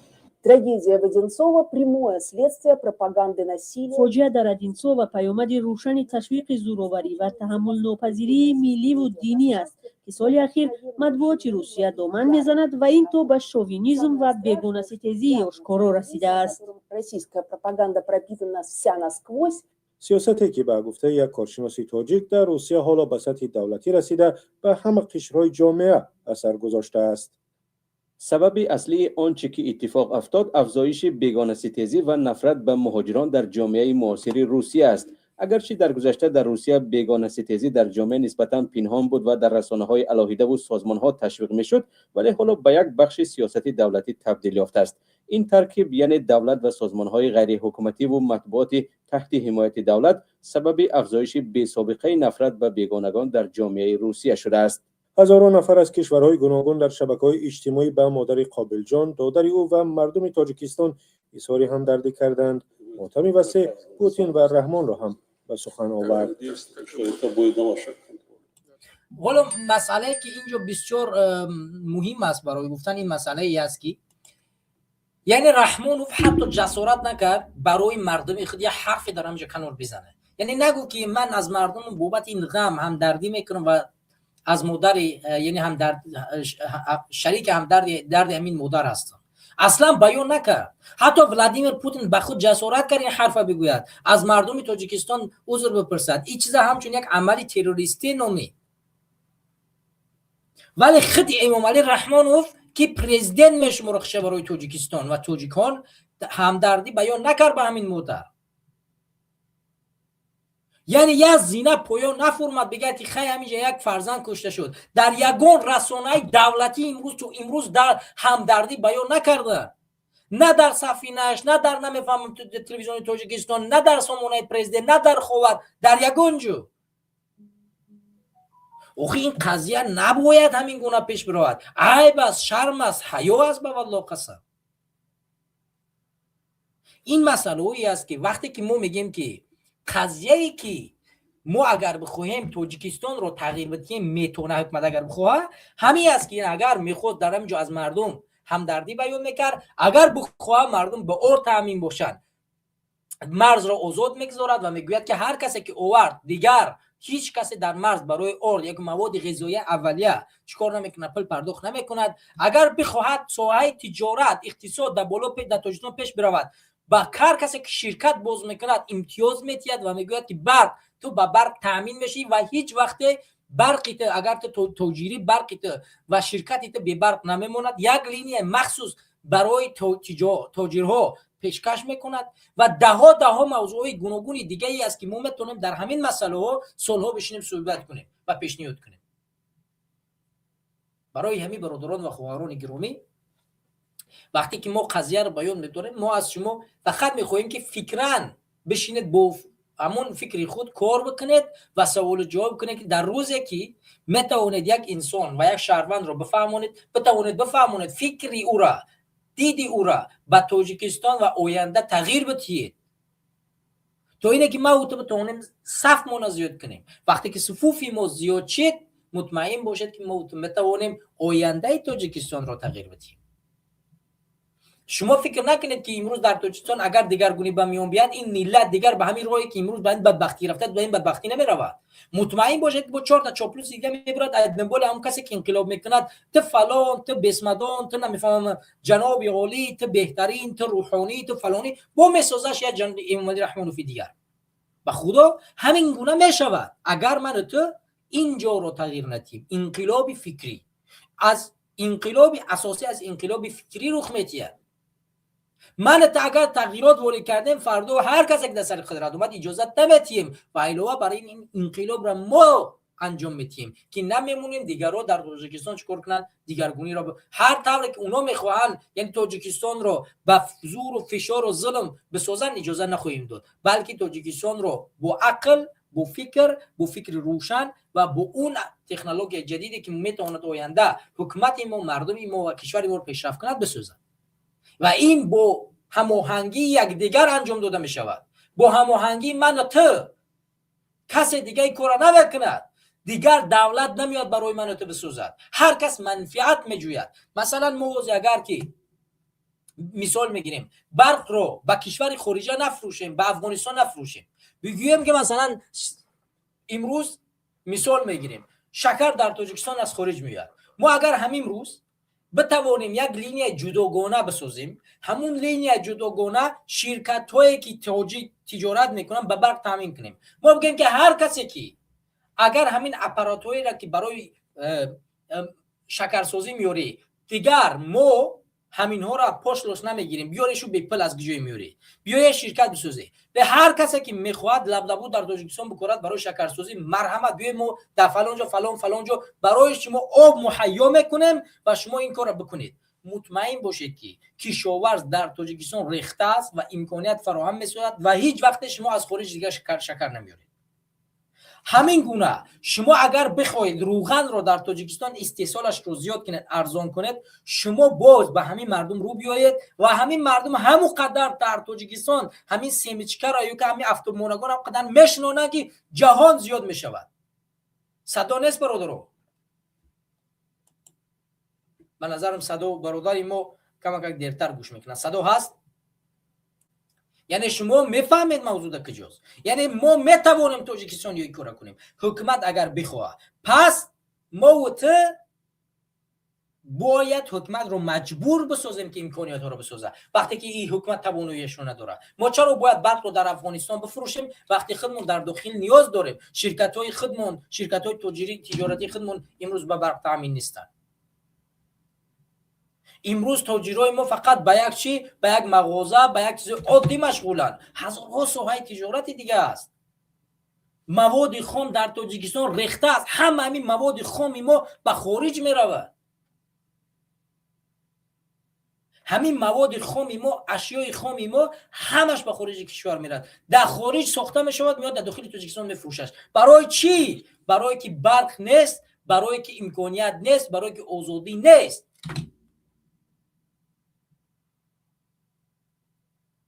این است که ما در برنامه نگاهی نو میخواهیم برای شما فکری نو، دیدی نو و نگاهی نو رو به امروزه وضعیت تاجیکستان بدیم.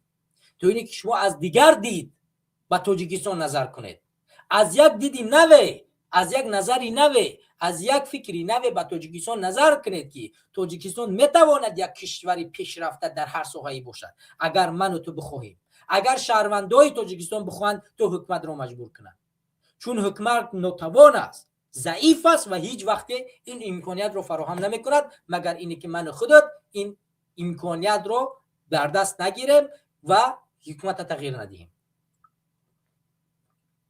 دوستان گرامی، من اگر صحبت کنم ساعت ها میشینم صحبت میکنم، البته 1 ساعت 45 دقیقه میشه در پخش مستقیم. برای همین هر چند صحبت کنیم دوستان اگر پیوست میشیدن میتونستیم بیشتر بشینیم صحبت کنیم، فرصت هست، وقت هست.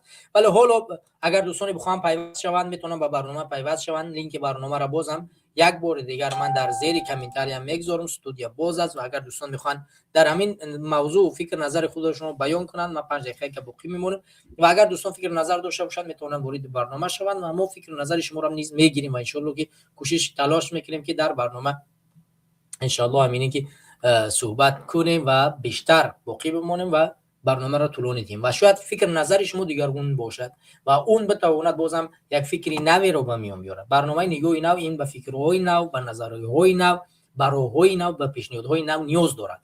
برای همین شما بتوانید هر پیشنهادی نو، هر فکری نو، هر نظری نو، هر چیزی که میتواند تغییرات جدیدی، تغییرات نوی رو به میان بیارد میتونید در این برنامه پیشنهاد کنید و اون چیز استقبال کرده میشه و امیدوارم که بازم ما بتوانیم این فکرهای نو رو قیچی کنیم، فکرهای جدید رو ببریم در یک بخشی الهیده ویدیو او را به مردم نشر کنیم تا اینی که یک تاجر، یک انسانی عادی و هر کسی که میتواند این کار رو، این راه رو پیش برود و برای خود فکر بسازد این کار انجام میدهد. حتی برای همین ظالمای حکومت که اگر میخواهند تغییرات به زندگی خود وارد کنند و به مردم خدمت بکنند ما ماده پیشنهادهای گوناگون هستیم و امیدواریم که این پیشنهادها از هر جانبی که نباشند پذیرفته میشوند. باور کنید موضوع خیلی زیاد است، موضوعی که ما میتونیم در اون صحبت کنیم همونقدر به خدا زیاد است. در سال 2025 واقعه‌های گوناگونی رخ داد.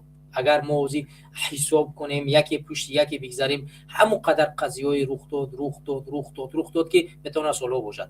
ولی در جنبه 3 سال ما کوشش میکنیم که از واقعه‌های مهمی سو ذکر کنیم که امروز 27 است و این برنامه نگاهی نو یک برنامه بود که بسیار لازم بود. ما توانستیم در این برنامه از جانب سازمان جوانان این مسئله رو بیان کنیم و کوشش کنیم که ان شاء الله برای شما برادران و خواهران گرامی مفید باشد.